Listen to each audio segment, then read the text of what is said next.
La seule connaissance de Dieu qui soit de valeur spirituelle pour nous-mêmes ou pour les autres par notre ministère, c'est celle que nous avons par une révélation du Saint-Esprit dans notre propre esprit.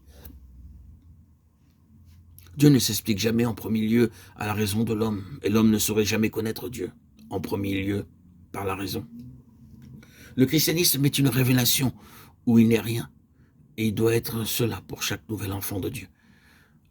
Et s'il en était autrement, sa foi s'appuierait sur un fondement qui ne résisterait pas au jour de l'épreuve. La foi chrétienne acceptée comme une religion, une philosophie ou comme un système de vérité, ou une doctrine morale, une éthique, peut apporter le stimulant temporaire d'un grand idéal, mais ne produira pas la régénération de la vie ni la nouvelle naissance de l'esprit. Il y a des multitudes de tels chrétiens dans le monde aujourd'hui, mais leur efficacité spirituelle est nulle.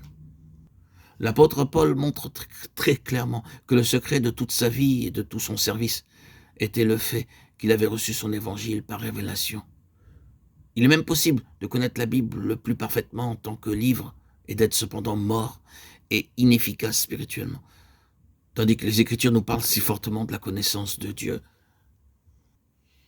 et de la vérité, qui sont la base de la vie éternelle par lesquelles nous sommes affranchis et faisons des exploits. Elles affirment aussi que l'homme ne peut pas, en sondant, découvrir ce qui est en Dieu.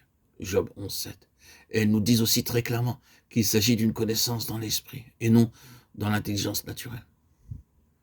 Ainsi, une riche connaissance des Écritures, une base technique et très soignée de doctrine chrétienne, l'accomplissement d'une œuvre chrétienne avec toutes les ressources de la sagesse et des dons naturels de l'homme, un emploi intelligent, une présentation intéressante du contenu et des thèmes de la Bible peuvent ne pas dépasser du tout la vie naturelle de l'homme et rester encore dans le domaine de la mort spirituelle. Les hommes ne sauraient être introduits dans le royaume des cieux par les arguments, le raisonnement, la fascination, l'intérêt, l'émotion, la volonté, l'enthousiasme, la passion. Ils ne peuvent que naître dans ce royaume, et cela par une régénération spirituelle. La nouvelle naissance apporte avec elle des facultés nouvelles de toutes sortes. Et la plus vitale de toutes, c'est une faculté nouvelle et différente de connaissance, de compréhension et de conception divine. Comme nous l'avons déjà relevé, le cerveau humain n'est pas mis de côté, mais il devient secondaire, et non plus primordial. La fonction de l'intelligence humaine, c'est de donner aux choses spirituelles une forme intelligente, pour nous-mêmes et pour les autres. Ainsi, l'homme, avec tous ses dons, reste charnel, naturel, dans la fascination, dans l'émotion, dans l'enthousiasme et la passion,